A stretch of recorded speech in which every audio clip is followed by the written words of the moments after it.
code for our plugin. The first part here is the function, and this is the constructor.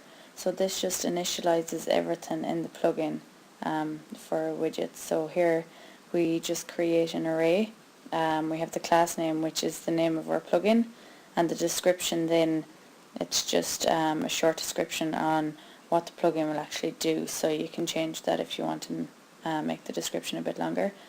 So then we just call the parent widget. So this is again the name of our plugin up here, and then the actual name of it, which you can see up here at the top, and then widget options, which comes from up here in our array.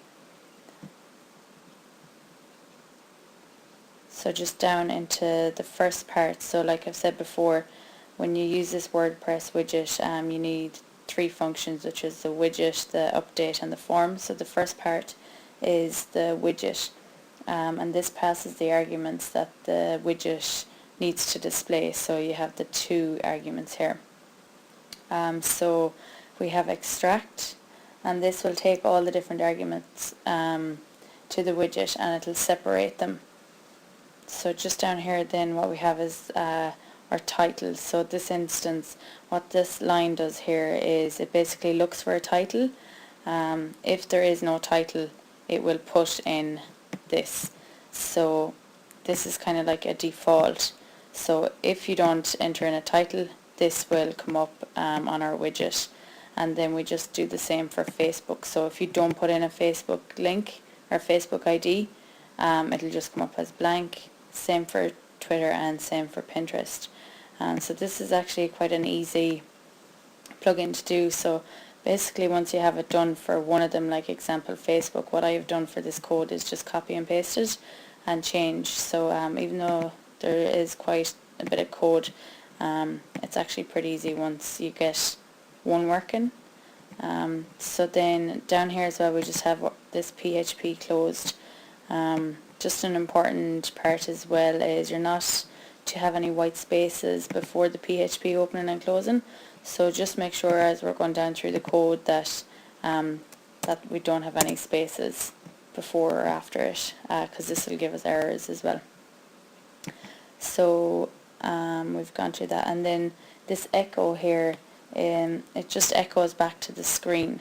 So that's before widget, and then the echo title, and then that's the title of our plugin, and then after title. So that before widget and after title, that's included in all widgets really with WordPress. So that will never change. And then we have another open PHP here. So the next part that we have here is to name our pictures, our logos. So this one is our Facebook logo, Twitter, and this is the Pinterest. So it'll go to the plugins URL, and I have them saved in a file called images. So my Facebook is facebook.png, and this here then what this is it's actually two underscores, so it just looks like that, and file, so capital F-I-L-E. And what this does is it links it back to the folder. So it will link it back here, so into this images folder, because you can see here that this is in the same folder, my plugin folder, as my PHP. So that's what that file does there. So it links it back to the same one that this plugin is actually stored in.